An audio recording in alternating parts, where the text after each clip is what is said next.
জয় শ্রীকৃষ্ণ। সকল ভক্তের চরণে অসংখ্য প্রণাম জানাই। আশা করি সকলে ভালো আছেন, সুস্থ আছেন। আজ আমি আমার এই সংক্ষিপ্ত ভিডিওর মধ্য দিয়ে যমুনা কিভাবে ভগবান শ্রীকৃষ্ণকে প্রতিরূপে লাভ করেছিলেন সেই সম্পর্কে সংক্ষিপ্ত আলোচনা করছি। রাধা কৃষ্ণ যখন গোলকে ছিলেন, একটি ডাঁটাযুক্ত সহস্র দল বিশিষ্ট পদ্মের মাঝখানে তারা বিরাজ করছিলেন। সেখানে রাধারানীকে সেবা করতেন তার ৩৩ জন দাসী। তাদের মধ্যে অন্যতম সুন্দরী ছিলেন বিরজা দাসী। ভগবান শ্রীকৃষ্ণ একসময় বিরজার সৌন্দর্যের প্রতি আকর্ষিত হন। তিনি বিরজাকে নিয়ে গুপ্ত বৃন্দাবন স্থাপন করে রাসলীলা সম্পাদন করেছিলেন। রাধারানী যখন সেই কুঞ্জে প্রবেশ করেন, ভয় পেয়ে বিরজা নদীরূপ ধারণ করেছিলেন। রাধারানী যোগ বলে জানতে পেরেছিলেন বিরজা সেখানে নদীরূপ ধারণ করে আছে। তখন রাধারানী বিরজাকে অভিসম্পাত করলেন, তিনি মর্তে নদীরূপ ধারণ করে থাকবেন, মর্তে তাকে জন্মাতে হবে। কিন্তু বিরজার অনুরোধে রাধারানী আবার সেই অভিশাপ লঘু করলেন। তিনি বললেন, বিরজার এক অংশ মাত্র ব্রজে জন্মাবে। দাপরের শেষে যখন ভগবান শ্রীকৃষ্ণ আবির্ভূত হয়েছিলেন, দাপর যুগের শেষে বিরজা চন্দ্রাবলী নামে পৃথিবীতে গোপ ঘরে জন্মগ্রহণ করবেন এবং পরকীয়া রূপে ভগবান শ্রীকৃষ্ণের সাথে তিনি ব্যবহার করবেন। বিরজা তখন মনে মনে ভাবলেন যে পরকীয়া রূপে ভগবান শ্রীকৃষ্ণের সাথে তাকে আবদ্ধ হতে হবে। তিনি যথার্থই ভগবান শ্রীকৃষ্ণকে প্রতিরূপে পেতে চান। তাই বিরজা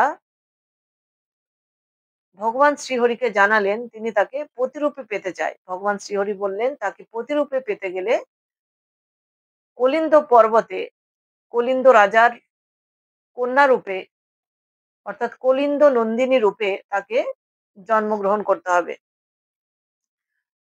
শ্রীকৃষ্ণের কথা মতোই বা ভগবানের কথা মতোই বিরজার এক অংশ চন্দ্রাবলী নামে ব্রজে জন্মিয়েছিল, আরেক অংশ কলিন্দ নন্দিনী রূপে কলিন্দ পর্বতে জন্মগ্রহণ করলেন। জন্ম থেকেই কলিন্দ নন্দিনী প্রবল ভগবান ভক্ত। তিনি কঠোর তপস্যা করেন সর্বদাই ভগবানকে পাবার জন্য। তখনকার দিনের নিয়ম ছিল ১০ বছরের মধ্যে কন্যাকে পাত্রস্থ করতে হবে, অর্থাৎ বিবাহ দিতে হবে। ১০ বছর অতিক্রান্ত হয়ে যাচ্ছে বলে তার পিতা তাকে জানালেন তার বিবাহের সময় হয়েছে। কিন্তু কলিন্দ নন্দিনী অর্থাৎ কালিন্দী তার পিতাকে জানালেন তিনি পরমেশ্বরকেই ভগবান রূপে মেনে নিয়েছেন। তিনি পরমেশ্বরের তপস্যা করছেন এবং পরমেশ্বরই তার স্বামী। তাই অন্যত্র বিবাহ তার পক্ষে সম্ভব নয়। এইভাবে তিনি দীর্ঘ ৫ বছর ধরে তপস্যা চালিয়ে যাচ্ছেন। একসময় সেখানে নারদ মুনি উপস্থিত হয়েছেন।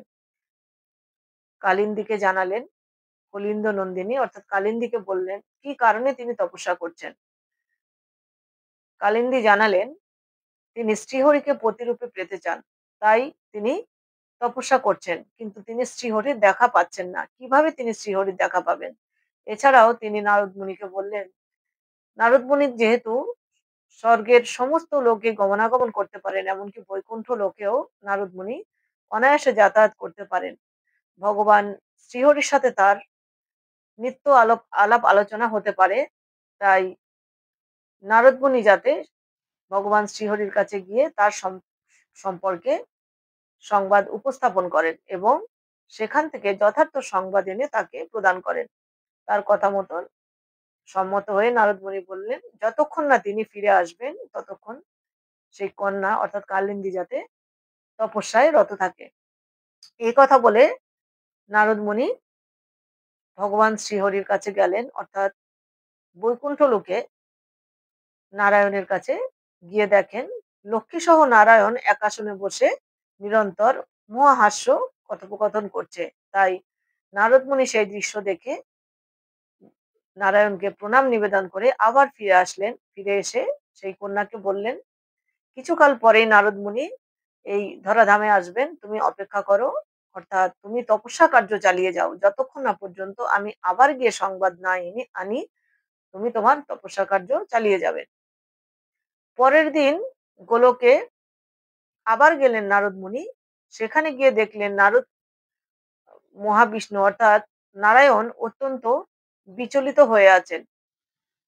তিনি অস্থির হয়ে আছেন এবং যেন মনে হয় যথার্থই ক্রন্দনরত। নারদ মুনি অবাক হয়ে গেলেন, কারণ এই জগতের সৃষ্টিকর্তা ভগবান শ্রী বিষ্ণু বা নারায়ণ, তাকে কখনোই মায়া আবদ্ধ করতে পারে না। সমস্ত দেবদেবতাদের তিনি সৃষ্টি করেছেন, সমস্ত ব্রহ্মাণ্ড তিনি সৃষ্টি করেছেন। আজ সেই মহাবিষ্ণু বা নারায়ণ কেন শোক সন্তপ্ত? তিনি নারায়ণের কাছে জানতে চান কেন নারায়ণকে আজ অস্থির চিত্ত দেখাচ্ছে। নারায়ণ বললেন, তার মন আজকে অস্থির হয়ে উঠেছে, তার কারণ তাকে মর্ত্যলোকে জন্মগ্রহণ করতে হবে। ক্ষিতিভার খণ্ডিবার জন্য তার অংশ নিয়োজিত করবেন তিনি ধরাধামে। ধরাধামে তিনি অবতীর্ণ হবেন। তখন নারদ মুনি নারায়ণকে বললেন, সূর্যের কাছে যে সুদর্শন অস্ত্র রয়েছে, সেই সুদর্শন অস্ত্র একমাত্র নারায়ণেরই প্রাপ্য। কোনো দেব দেবতা তা গ্রহণ করার অধিকারী নয়। সেই সুদর্শন অস্ত্র দিয়ে সমস্ত দানবদের বা অসুরদের হত্যা করা যায়। সূর্যদেবের কন্যাকে যদি তিনি বিবাহ করেন, তাহলে যৌতুক হিসাবে তিনি সেই সুদর্শন অস্ত্র লাভ করতে পারবেন। এছাড়াও তিনি নারায়ণকে জানালেন, কালিন্দী অনন্তর তপস্যা করে আছে ভগবান শ্রীহরিকে পতিরূপে পাবার জন্য। কালিন্দী হচ্ছেন কোন জন্মের বিরজা এবং যমুনা। তিনি কালিন্দী রূপে জন্মগ্রহণ করেছেন ভগবানকে পতিরূপে পাবেন বলে, কারণ পূর্বেই ভগবান তাকে কথা দিয়েছিলেন। শ্রীহরি বললেন তথাস্তু, অর্থাৎ তিনি সূর্যদেবের কন্যাকে বিবাহ করবেন। তাই নারদ মুনি নারায়ণকে বললেন, সূর্যদেবের ঔরসে সূর্যপত্নী সংজ্ঞার গর্ভে কালিন্দীকে পাঠাতে ভগবানকে কালিন্দীকে পাঠানোর জন্য অনুরোধ করলেন। কালিন্দী সূর্যপত্নী সংজ্ঞার গর্ভজাত সন্তান রূপে জন্মগ্রহণ করবেন এবং সেই কন্যা সন্তানটিকেই ভগবান শ্রীহরি তার স্ত্রী রূপে গ্রহণ করবেন এবং যৌতুক স্বরূপ সূর্যদেবের কাছ থেকে সুদর্শন চক্র লাভ করবেন। যথাসময়ে ভগবান শ্রীহরি কালিন্দীকে সূর্যপত্নী সংজ্ঞার গর্ভে স্থাপন করেছিলেন। সূর্যপত্নী সংজ্ঞা হলেন বিশ্বকর্মার কন্যা। সংজ্ঞা দেবী কালিন্দীকে জন্ম দিয়েছিলেন, যার নাম হয়েছিল যমুনা। তিনি যমুনা এবং যম উভয় সন্তানেরই জন্ম দিয়েছিলেন। অর্থাৎ বিরজা যমুনা রূপে মর্তে জন্মগ্রহণ করেছিলেন। ভগবান শ্রী বিষ্ণু একসময় সূর্যদেবের কন্যা যমুনাকে পত্নী রূপে গ্রহণ করেছিলেন এবং বিনিময়ে তিনি সুদর্শন অস্ত্র লাভ করেছিলেন। আজ ভিডিওটি এ পর্যন্তই। দেখা হবে পরবর্তী ভিডিওতে, পরবর্তী কোনো তত্ত্বজ্ঞান আত্মস্থকরণের মধ্য দিয়ে। সকল ভক্তের কাছে আমার একান্ত অনুরোধ, অবশ্যই ভিডিওটি লাইক, শেয়ার এবং সাবস্ক্রাইব করবেন। সকলে প্রণাম গ্রহণ করবেন। দেখা হবে পরবর্তী ভিডিওতে। সকলেই ভালো থাকবেন।